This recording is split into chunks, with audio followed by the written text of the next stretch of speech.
very Halloween culinary experience. We're going to look at how to make hot chocolate, but not just any hot chocolate with tequila, Fernet Branca, and all sorts of other goodies. And that includes tobacco-infused foam, cigar foam. So that's what we have out here. This is my rainforest. We are lacking proper lighting, so I'm using a tactical flashlight here. And instead of using a hotel pan, so the typical approach would be to use a hotel pan and then a smaller, let's say 1/9 hotel pan inside it, I just use a stock box. I just use this for sous vide and therefore don't really care if there's cigar residue inside here. So, whoa, there we go. And I don't know if you can see inside here, Charlie. Wow, that's strong. All right. So you have a cigar right there, cheap one, and then, God, whole milk with sugar and salt. It's been mixed up, and split the cigar right down the middle. And I used a butane torch to light it. You could probably just use a fire starter, one of the electric fire starters. It has some type of handle on it, certainly when you're going down like this. So let's go to the next step. I'm gonna grab this. Yeah. And I was gonna use raw milk. This is just regular old homogenized, pasteurized stuff. It is good stuff though. All right, so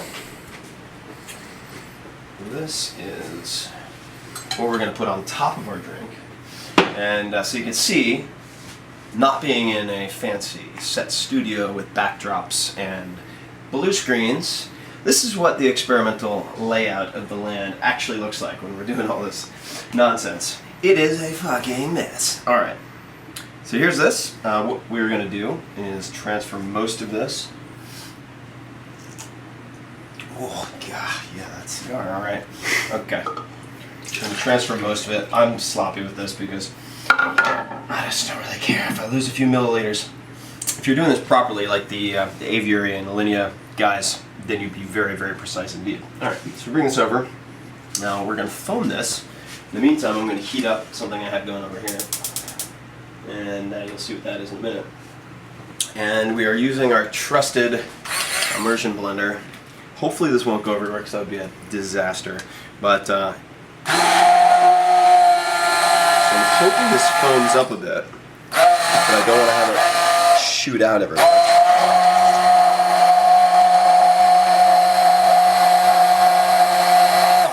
So that is a negative. In fact, what that means is I have to heat this up. So I'm going to get on that. Probably do a retake on that one. But what you'll see in the meantime, and so I'll just do a little fancy footwork here.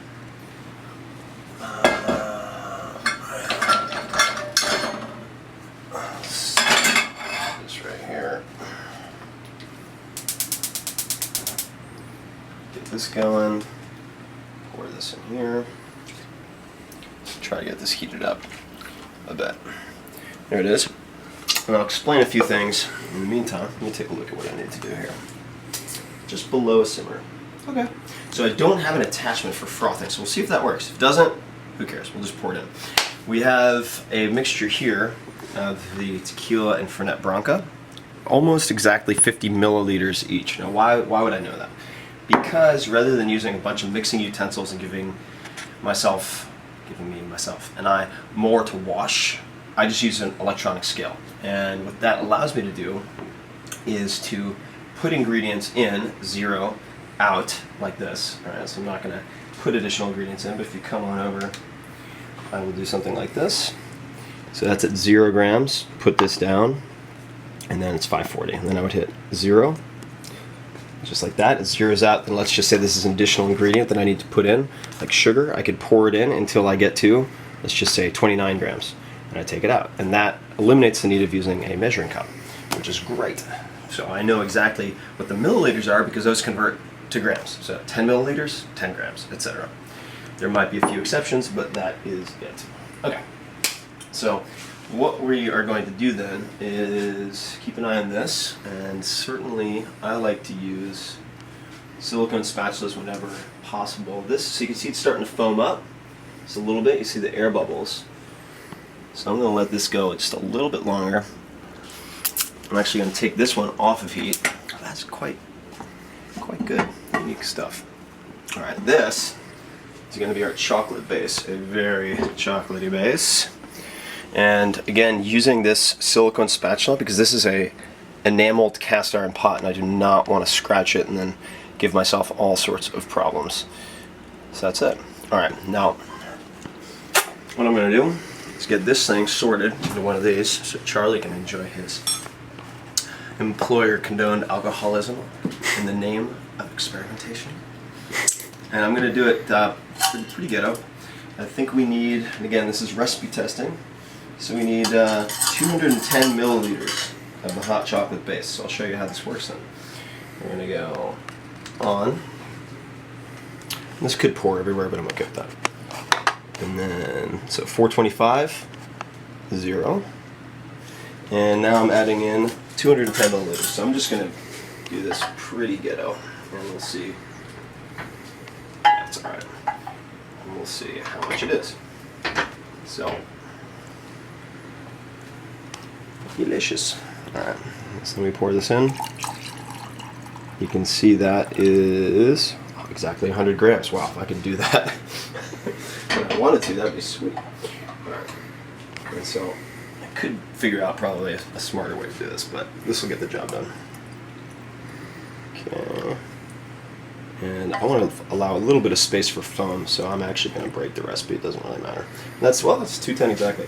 Alright, then I'm going to do the same for this guy over here. And you know what? I'm actually not going to measure it because I don't think it really matters all that much for the level of refinement that we have in this amazing laboratory.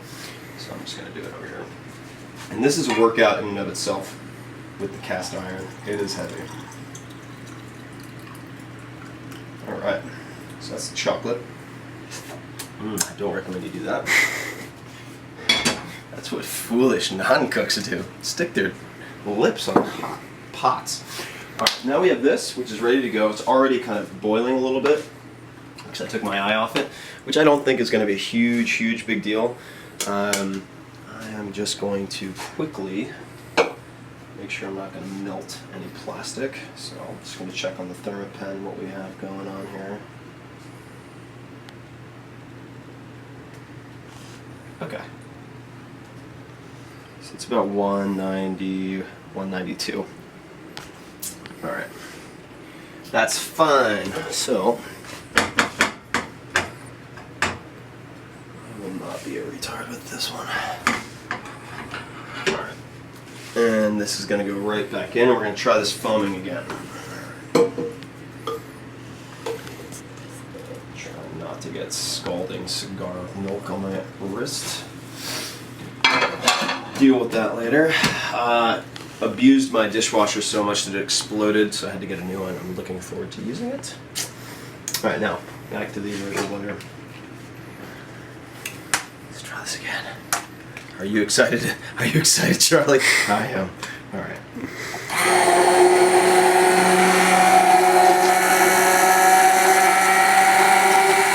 I'm going to do something you're not really supposed to do, which is kind of start to lift it out of the liquid so it can tend to shoot everywhere.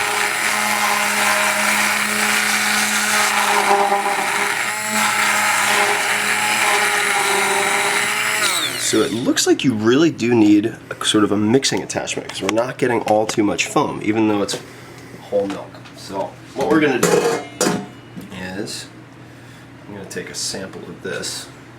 See how it is.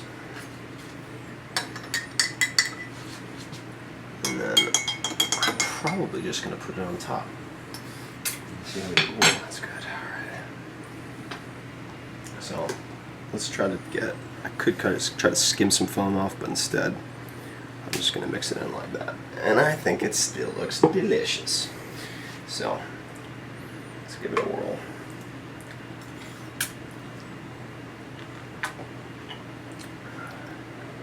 Yeah, that's freaking fantastic.